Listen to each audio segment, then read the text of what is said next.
Hello সবাই, কেমন আছেন? আমি এখন আছি লং আইল্যান্ডের একটা পার্কে। এটা খুব সুন্দর, মানে অনেক দিন পরে এত বড় মাঠ দেখতে পাচ্ছি। ওই পিছনে জোনাকি আর ওর বাবা দৌড়াচ্ছে। দেখেন কত বড় একটা পার্ক। আমি ব্যাক ক্যামেরা দেখাচ্ছি। খুব সুন্দর, মানে আমাদের দেশে গ্রামে যে বড় বড় মাঠগুলো থাকে না, ওরকম। আর আজকে নিউ ইয়র্কের আবহাওয়াটা ওরকম, হালকা শীত, হালকা হালকা বাতাস, সূর্যেরও তাপ আছে। খুব সুন্দর একটা দিন। তো এই তো আমি ব্যাক ক্যামেরায় দেখাচ্ছি। এখানে অনেকে আসছে, বারবিকিউ করছে ওই জায়গাটাতে। গাছের পাতা তো দেখতেই পাচ্ছেন, হেমন্তের রং সব দারুণ। কোনো কোনো গাছ এখনো সবুজ হয়নি, আবার কোনো কোনো গাছ একদম পুরো গাছটাই। এখানে প্রচুর বাঙালিও দেখতে পেলাম। সূর্যটা, এই অঞ্চলটা লং আইল্যান্ডের অঞ্চল, এটা খুব সুন্দর।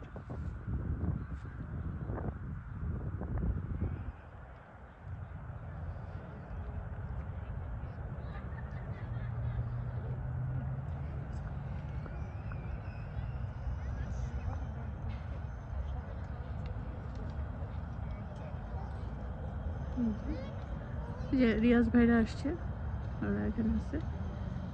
তার দুই কন্যা রুহি আর এই যে রুষা ঘোরাঘুরি করছে। ওরা তো এত বড় বড় জায়গা পায় না সাধারণত মাঠে, সিটির মধ্যে এত বড় না মাঠগুলো।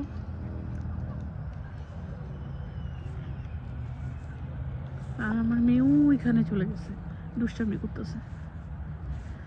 যাই হোক, এই হচ্ছে পরিস্থিতি। আকাশটা দেখেন, দারুণ। এটা আপনাদের সাথে শেয়ার করলাম, যদিও বাংলাদেশের মানুষের জন্য এটা বিশেষ কিছু না, কেননা প্রচুর বড় বড় মাঠ আছে আমাদের ঢাকার বাইরে। ঢাকায় কিছুই নেই, বাচ্চাদের খেলার জায়গা নেই, কিছুই নেই। বিল্ডিং আছে আর রেস্টুরেন্ট আছে, তার দামও আকাশ ছোঁয়া, সবার পক্ষে সম্ভব হয় না। ঢাকার বাচ্চাদের থেকে নিউ ইয়র্ক সিটির বাচ্চারা অনেক বেশি ভালো থাকে। মানে অন্যদিক বাদ দিলাম, আমি খেলার জায়গার কথা শুধু বলছি। অন্য অনেক তো ডিফারেন্ট আছেই, ডিফারেন্স অনেক বেশি। যাই হোক, সব বলে তো লাভ নেই। ভালো থাকবেন আপনারা। প্রকৃতির এই সৌন্দর্য শেয়ার করলাম। দারুণ একটা আবহাওয়া আজকে, কেউ ঘরে থাকে না এই সব সময়। ওকে বাই, ভালো থাকবেন। ভালো লাগলে লাইক কমেন্ট শেয়ার করবেন, এটাই।